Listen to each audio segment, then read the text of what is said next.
Mu myaka 14 nakoraga akazi ko mu rugo, mabuja rero ntabwo yabaga ahari, yakoreraga kure, yazaga rimwe na rimwe. Bosi wanjye nakoreraga yajyaga ansambanya kenshi, byaje kurangira anteye inda, gusa byari biryoshye.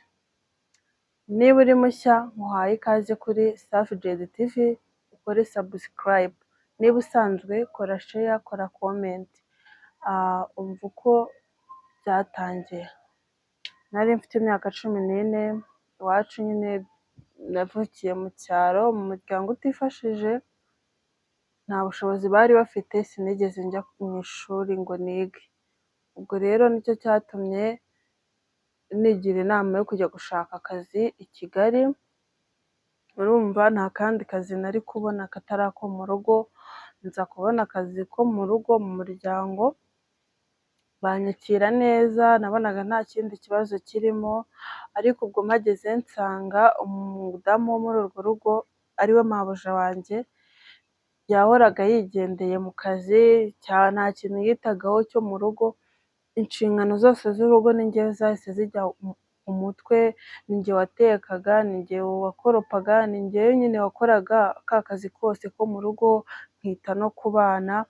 Bigera n'aho ambwira yuko ari njyewe ugomba kujya njya no gusasa mu cyumba cye, nkajya gusasa mu cyumba cye, nkahindura amashuka, ibintu byose byari njyewe.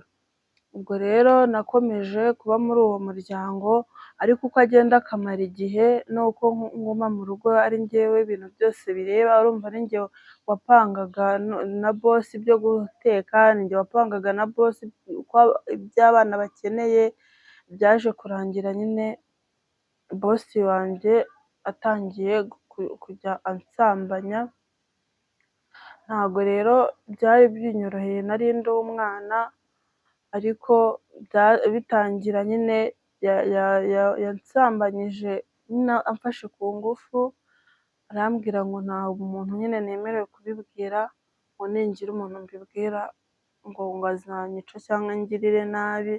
Ubwo rero bituma nceceka, ariko nyine uko yagendaga abikora kenshi, byaje kugera aho ndabyakira, mera nk'umugore we nyine, mera nk'umugore muri urwo rugo.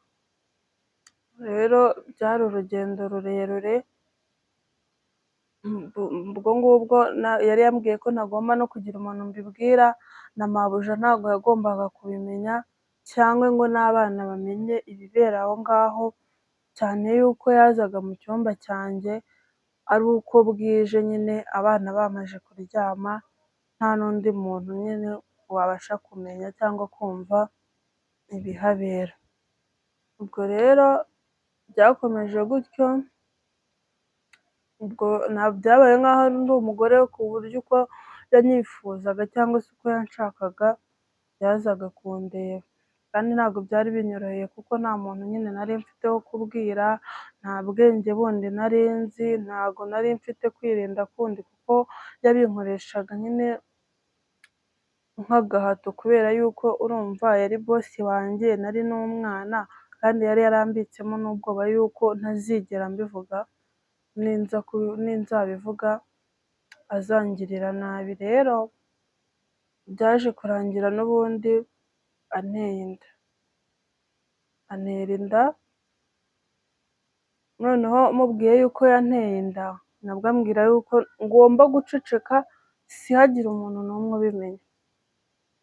Noneho nkagira ikibazo cy'uko inda uko bukeye n'uko bwije, inda iba igenda ikura kandi igaragara, kandi njyewe nyine numvaga nakwiyicira umwana, numvaga byanze bikunze ngomba kubyara umwana wanjye.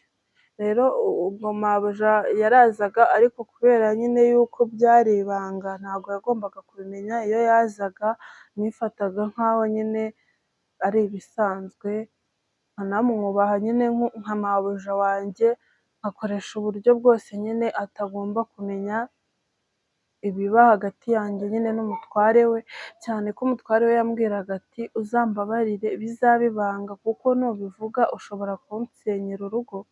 Kandi urumva umugore niwe wakoraga cyane, ahora mu mamisiyo, ahora hanze agira ate, yari afite icyo amariye urugo rwe nyine kinini, niyo mpamvu umugabo we atifuzaga kuba yamutakaza, akambwira yuko nyine ngomba guceceka nkabigira ibanga.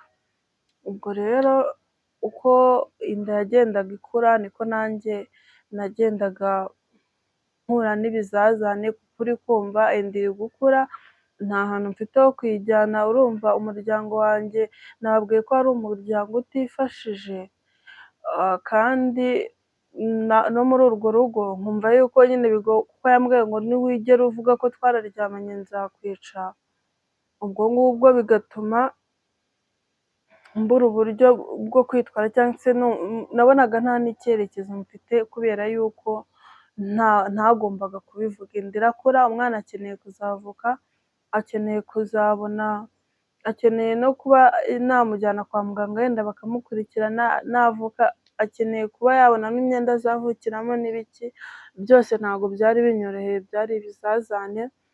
Ariko nyine icyambabaje kurushaho ni uko wa mugabo nubwo yajyaga ansambanya ambwira yuko nyine ngomba guceceka, ariko ingaruka nyine wenda nzahura nazo azamfasha cyangwa se akamfashirizamo, nta kintu na kimwe yigeze amfasha, byarangiriye aho ngaho, birangira ntereranye. Noneho mwegereye bwa nyuma na nyuma mubwira nti mwegereye nyuma na nyuma mubwira nti ko mbona inda imaze gukura kandi umwana hari ibyo akeneye, ndabigenza gute, uramfasha gute? Icyo yakoze yarambwiye ngo ugomba gusohoka hano mu rugo ukagenda ukajya iwanyu, nzashaka umuntu nzajya nkutumaho akuzanire ibirera umwana, ariko aze mu izina rye ntaze mu izina ryanjye, kubera yuko nakubwiye ko nta muntu ugomba kumenya ko nigeze ndyamana nawe, nta n'umuntu ugomba kumenya yuko nabyaranye nawe. Atangira kunyumvisha uburyo ki ngomba kujya iwacu mu cyaro akajya amfashiriza, ariko n'ubundi byari ukumbeshya, kuko byarangiye mfashe umwanzuro wo gusubira iwacu, muri wa muryango urya biwugoye, muri wa muryango udafite epfo na ruguru, birangira nsubiyeyo n'inda, birangira nyine ariho ngiye kubyarira, kandi wa mugabo nta n'ubufasha na buke yigeze ampa, yarantereranye, na n'ubu ntabwo yigeze amenya ngo umwana yaravutse cyangwa ntiyavutse, habe no kumwita izina. Rero gayizi ni uko nguko byagenze, ariko mu by'ukuri iyi nkuru nimujya mubona wenda ndi kubabwira inkuru mukabona wenda mbabaye cyangwa se mfite n'agahinda, mujye munyihanganira, kubera yuko nanjye hari igihe nandika inkuru yo kubaha, nayandika nanjye ubwanjye nayisoma ngira ngo mbone uko nyibahereza, ya nkuru nkumva inteye agahinda pe, nkumva inkozeho. Mujye munyihanganira rero, nandika inkuru nkayibaha, ariko sometimes hari igihe uvuga n'inkuru ukumva iguteye agahinda, kandi ari wowe wayiteguye, ari wowe wayanditse. So rero ibiganiro byacu nakagaruka, naho ubutaha, ciao ciao.